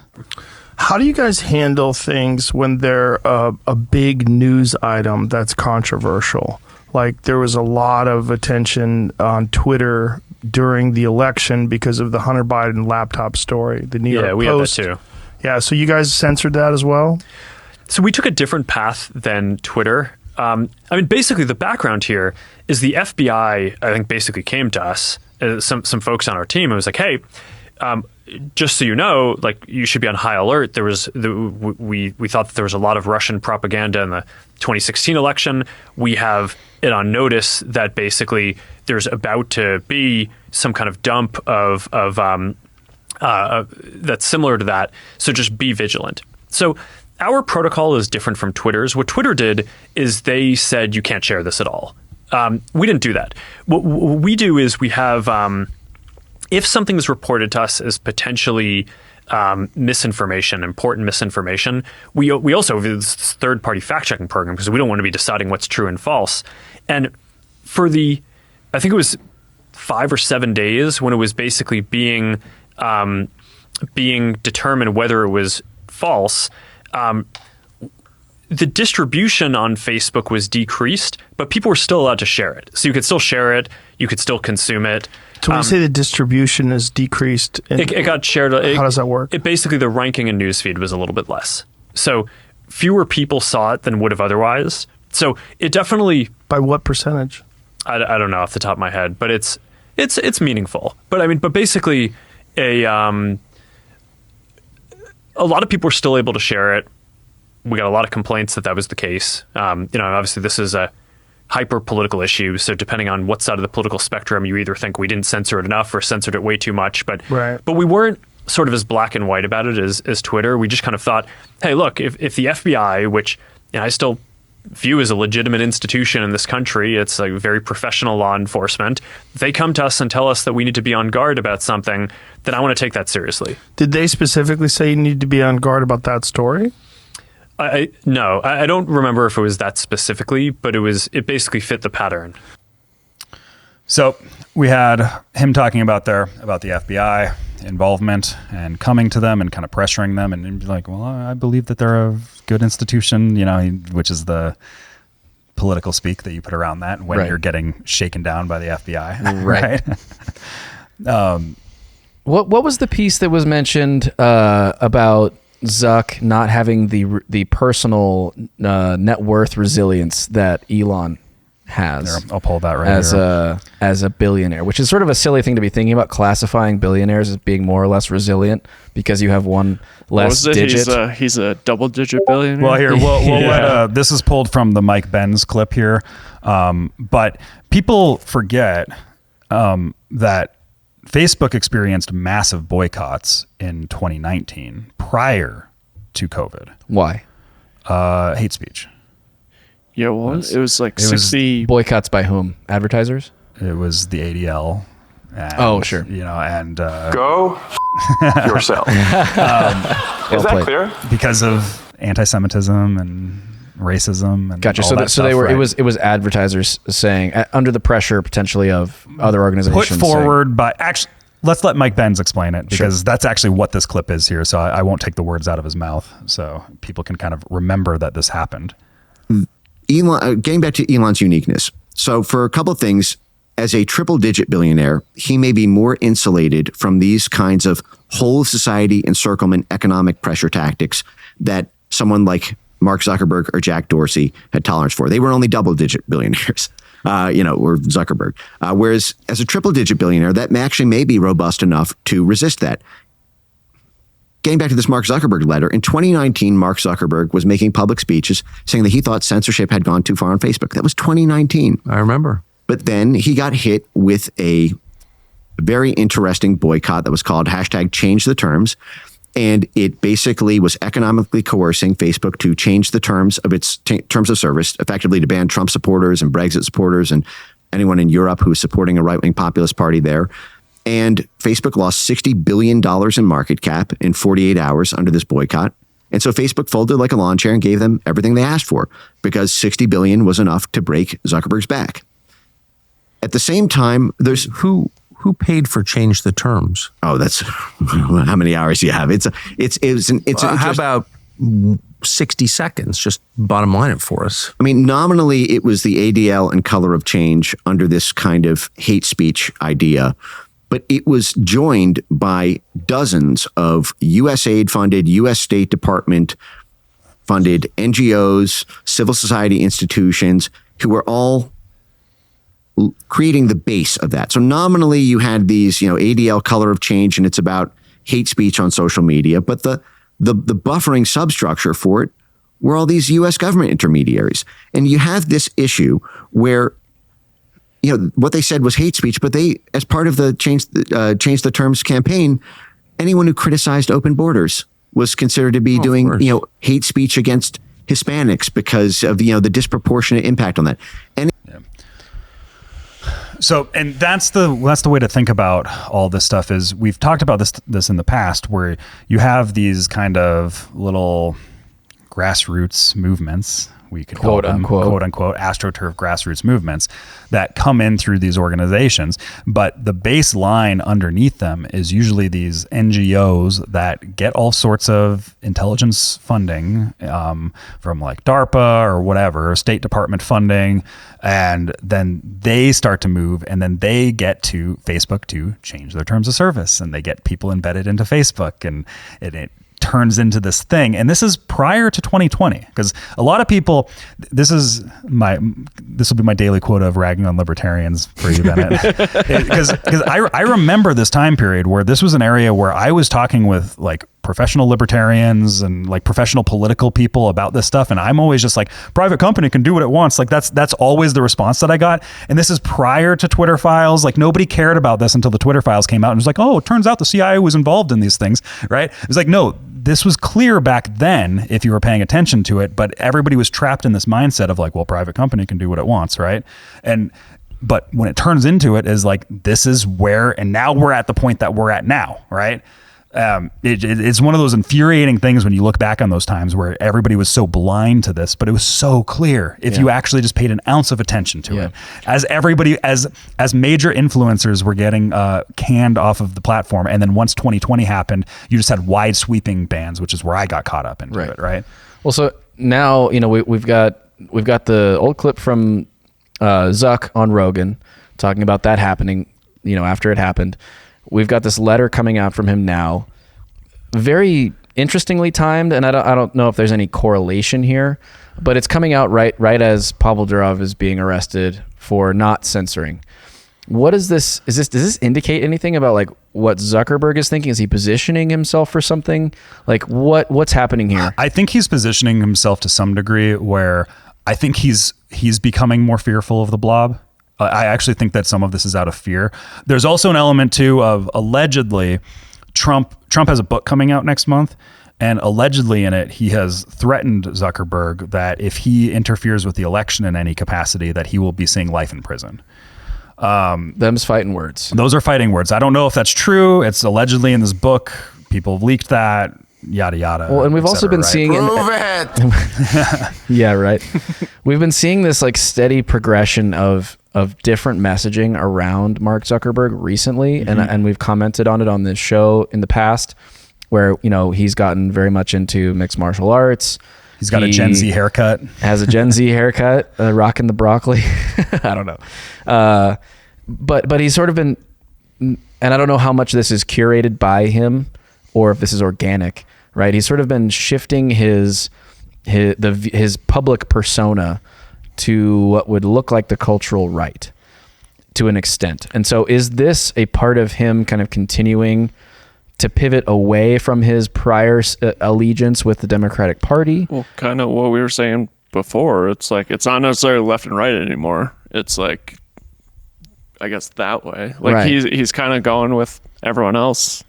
like the RFK and so is he just like kind of testing the wind to see which way it's blowing? And Elon was a Democrat, and I wouldn't really call him that anymore. Like I think he's slower to transition than Elon, but I think he's heading that way. Yeah. Well, also look at it.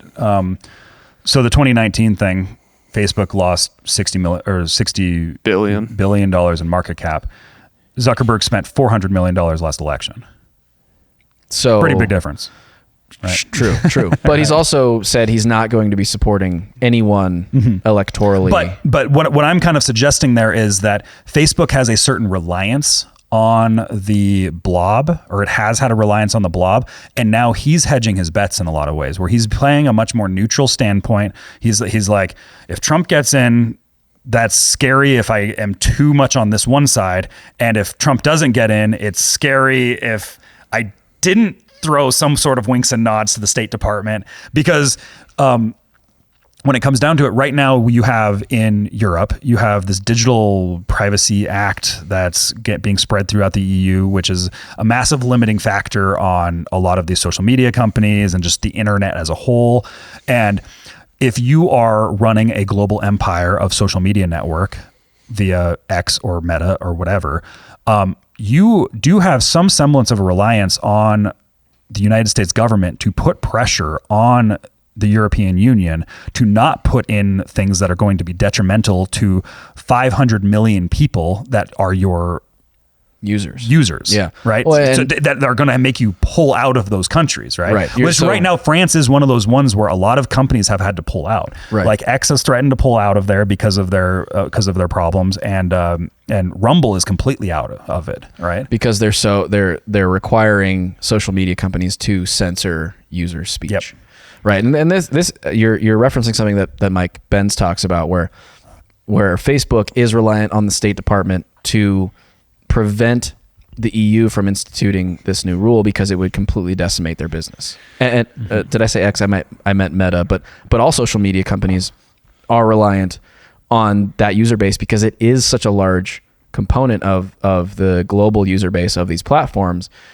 And if it were to go away, I mean, that would be an existential threat to their viability as businesses. Yeah, but what did you say? It's like they're dependent on the State Department to basically protect them from that in the EU, but it's also the State Department that's maybe behind pushing it. Yeah. So I mean, you see the pickle that they're in, and this doesn't even talk to the needs of the users themselves in Europe, right? Like, how would you feel if we were all sitting in France right now? I mean, we probably I'd already be miserable. We couldn't be. Fair. But we wouldn't be having Just this conversation. I'm at sure all. France is great, minus all the Macron. bullshit. Yeah, and his first husband.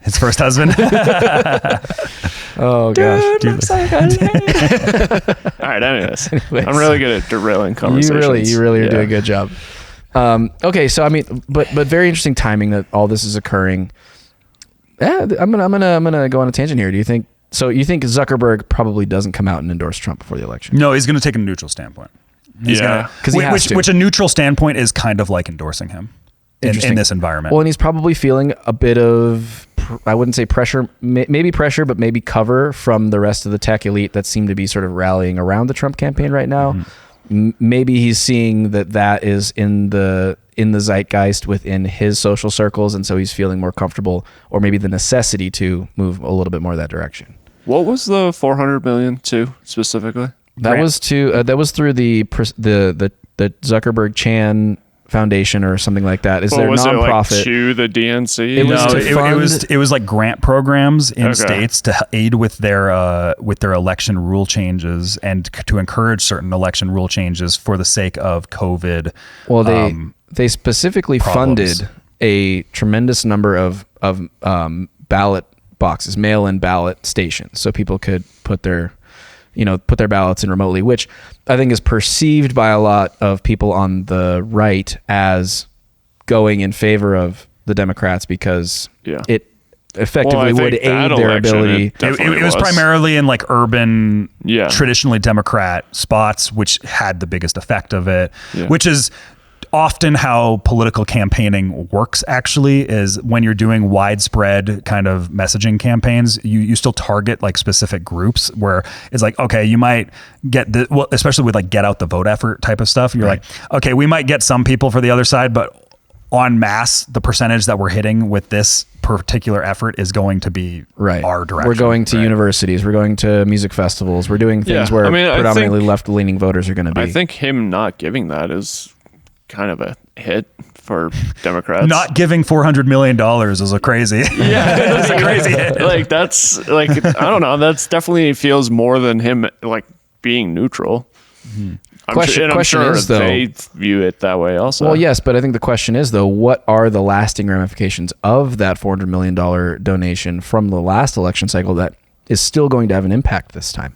What impact will those election rule changes have this election cycle? What effect will those ballot boxes be used for this time? I mean, they were tremendously useful for the ballot harvesting initiatives and all those things. Monkeypox hits. Well, right. I mean, I'm still waiting. I hear it's supposed to be getting pretty bad. I haven't seen it yet, though. Well, very interesting. I wonder what else we'll hear from Zuckerberg, particularly around the censorship stuff that's happening with Pavel Durov. I have the same question. You know, what does this mean for the safety and mobility of other, platform CEOs, owners, founders to travel?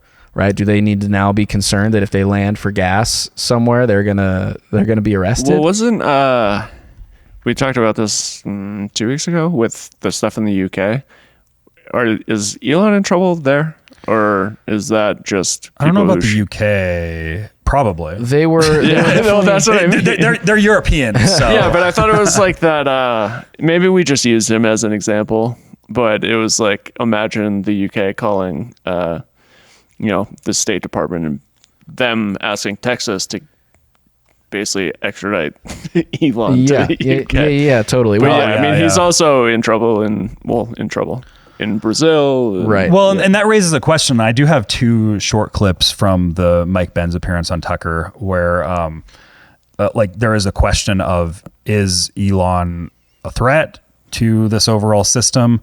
And what happens next this election cycle? Like, have we not even seen the beginnings of the pressures that he gets put under? Do we start to see some sort of campaign that it goes beyond what has already happened? Well, look, I mean, if I'm the blob or some component of it, and I'm seeing this free and open platform committed to free speech, having an outsized impact on fomenting opposition political figures that I don't want to see elected, a la Trump.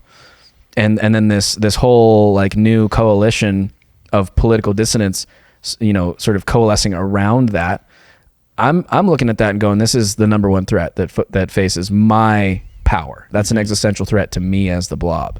And so I would certainly do anything in my power to exert influence on that. But obviously you need to be careful not to do that too overtly. So of course they have all these cutouts and NGOs and companies, organizations around them to do this dirty work. And it seems really nefarious because they're starting in Europe. They're starting in Brazil. They're starting outside of the US, knowing that if they can sort of just like cut off limb by limb, they can take down the whole tree. What did Ben say? There is no domestic policy? Is that something? Yeah, they made a comment, which is something that I very much agree with, is that there's no such thing as domestic policy, really. It's everything's foreign policy. Yeah. Because one nation's domestic policy is another nation's foreign policy. Right. So that kind of adds up to exactly what you're saying. Well, especially when we're looking at it, and this goes in with like the Facebook example, but it would go in with Musk, it would go in with any major corporation or any national champion, which a national champion is international corporation of like based in America that is spread across the world and then can also be used for intel operations and kind of like, and also it spreads our influence and it spreads our culture. We get jobs in those countries and we establish and we become, because we have whatever company based in and getting all these workers in a specific country, it's like now we are the major influence on their economy, and like so we're spreading our will based off of our national champions. It's like that's the idea. It's like technocratic imperialism. Yeah. Interesting. Mm-hmm. Nefarious. Let's play this clip. So here is in regards to the Elon question here. One of the writers from the National Endowment for Democracy wrote just a few months ago that Elon Musk is a greater national security threat to the United States than Russia. Wake the fuck up, these people. Course, I mean, come on. This is a few months ago. This is post-outbreak of the war. This is in 2024. And that Elon is a greater threat to the United States and U.S. national security than Russia because allowing, opposition political movements to rise will cause changes in U.S. government that are more likely to make us lose the war on Russia than Russia itself. And wrote this in public? Yes. The National Endowment for Democracy gets its funding by the U.S. government. It is accountable to Congress. But imagine a more anti-American belief than American citizens shouldn't be allowed to talk. American citizens shouldn't be allowed to vote. American citizens shouldn't be allowed to choose their own leaders. Imagine thinking something like that and imagining that you're an American. You're spinning me into a frenzy. As you always do. That was me. I'm so that was me on the scared interview. right now. You shut up. That was me listening to it. It's just like, oh my, because it's this area where, Yes, that was probably the most fired up Tucker got. He was like, "Wake the fuck up!"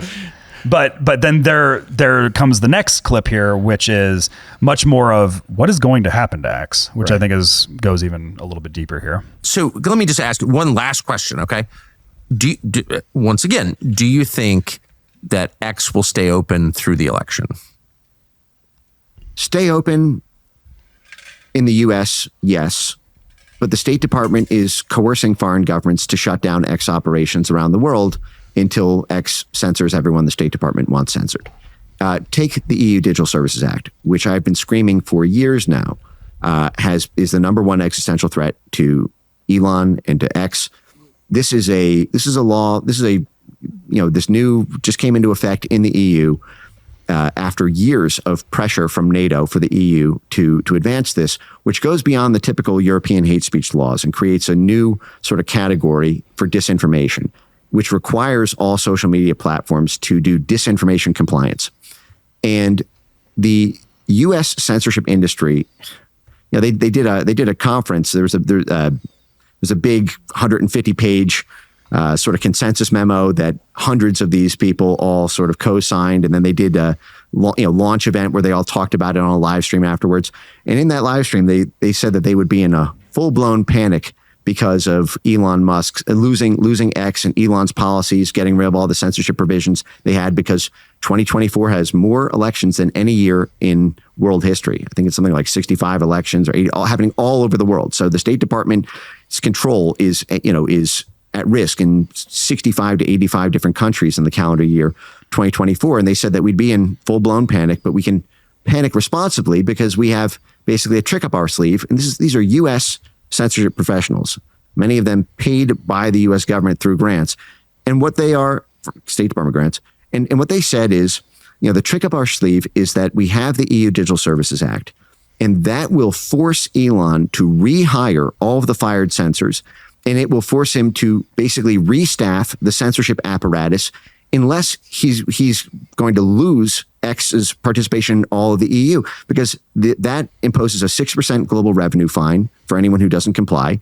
The EU has come out and said they're currently non-compliant, and the EU has a larger market than the US. There's 500 million people in the EU. It's more than the US.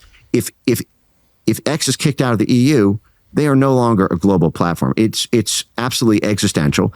And part of the requirements for that compliance is for the same disinformation experts and researchers to vet the flow of information, to spot disinformation, demand its takedown. And if X doesn't take it down, then they're kicked out of the EU. So this is a massive, massive lever of power over Elon. And the only question is, will the U.S. State Department, the only organ we have to defend U.S. interests against Europe, will they actually oppose it?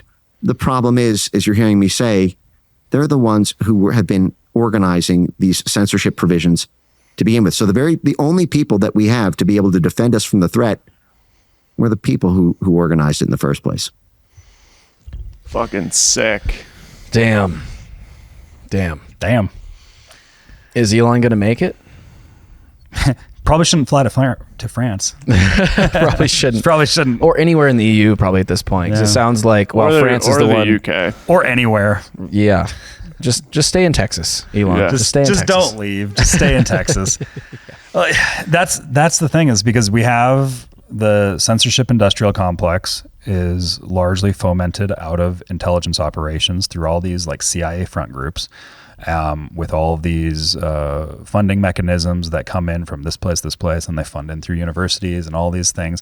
And at the end of the day, like those are the things that these social media platforms are having to deal with. And X has pushed back pretty significantly with Elon Musk taking it over. And it seems like Zuckerberg is kind of at this place right now where he can be like, well, that guy did a brave thing. Maybe I can step out and do a quasi brave thing too. And I hope that starts to spread more. It feels like it's spreading more, but that kind of seems to be where it's at, where you have in the past people like Zuckerberg, people like Dorsey. I definitely feel this way. I think he actually cared about free speech, but he just wasn't in a position to fight back against the system, and he didn't. I also don't think he was like as heavily involved. I don't think he was as heavily involved. Yeah. He was more concerned with his other ventures, I think. I think that's true too. I think Zuckerberg was a little bit more embedded in the progressive ethos at the time, and maybe he's been making a shift. He hangs out at the UFC all the time, so like, which is just a right-wing networking hotspot. Like that's what the UFC is. It's entertainment, but it's also like a right-wing networking hotspot. Yeah. That's why it goes crazy whenever Trump's there. Yeah, exactly. but like all the people that get invited are all these people that are like Rumble influencers, and like, you know, which is this dissident media tech field, right? By the way, I should say we're still waiting on our invites to the UFC, but I'm sure they're Chris Pavlovsky. Yeah, if you want to, they're on their help way. us get in there, that'd be great. We have a Rumble channel. You can follow us there. We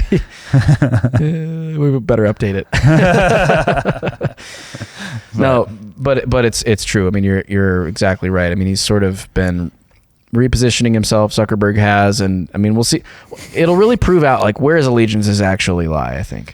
Well, and we have I fucking love here Elon Musk is tweeting out. If you've watched our video, our short video that we did on Brazil's, on our monologue on the Brazil censorship policy, there's this guy Alejandro de Moraes, I think.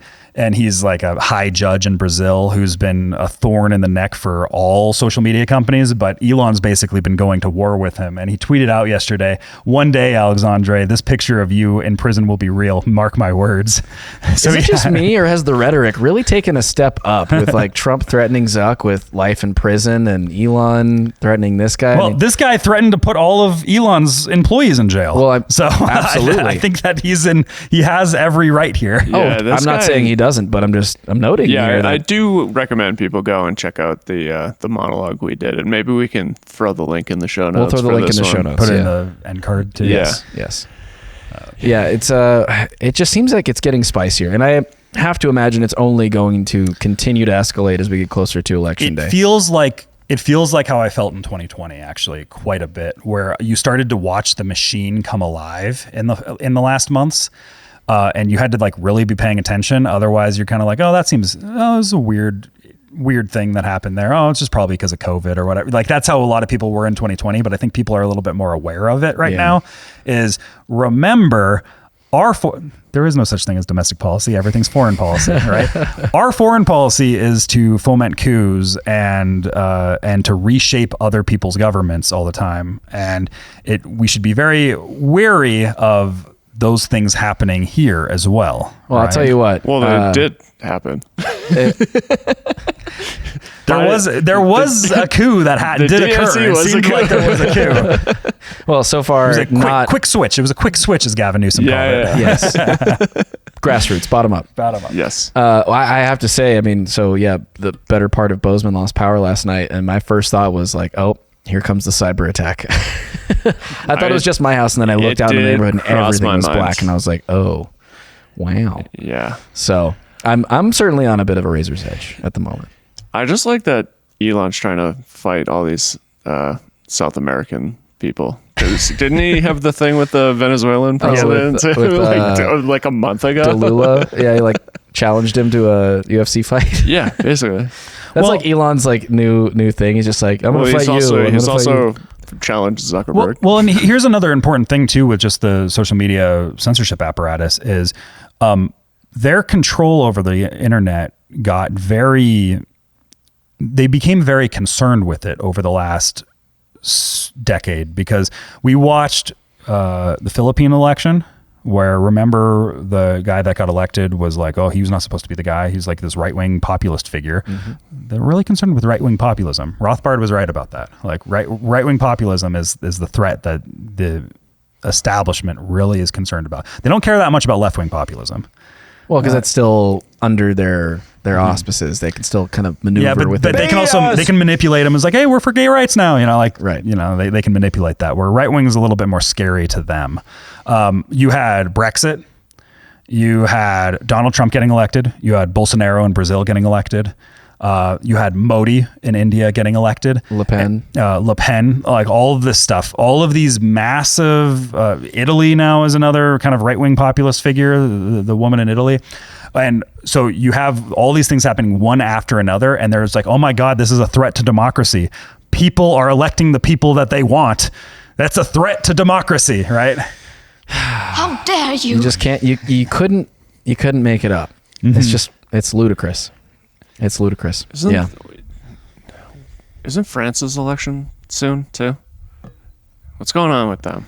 That's a good question. There's been some funny business around Macron. We talked about it. He just like denied their prime minister selection or something. I don't remember. I don't know. It's not for this episode, but I'm sure we'll cover it at some point. But clearly, like there are Canada has one. There are some big elections. There are, and it seems like everything in Mexico we covered. The wheels are threatening to come off the control apparatus, and they're. I feel like one's like about off. Yeah. I was gonna err on the side of not yet off, because I don't know. Like they mentioned, they have tricks up their sleeve, right? So it's like how much are they going to bring into play in these next 3 months? Well, it's like, who else are they going to kill? 2 months, or really. attempt to kill? Because there was, the Slovakian president. I'm not sure what it was. He got almost killed. Yep. Trump got shot at. We have all the riots going on in Ireland right now. And one of them got almost attacked, but it was stopped by the Gardaí. It's getting hot. It's getting hot. So, in a strange way, this might actually be the most important election of our lifetimes. It's not just a talking point. Like unironically, it might actually be that. Yeah. It kind of does seem that way, which is sort of a weird like boy cried wolf situation, because like, oh, they always say that. Like, wow, it's going to be just another election. Well, it is a weird thing where in the past I've always kind of been like, okay, calm down. Like every single election, I've always felt that way, where this election does feel different than all the other elections that I've participated in to varying capacities. Definitely. And part of it, I think, is because the political realignment right now.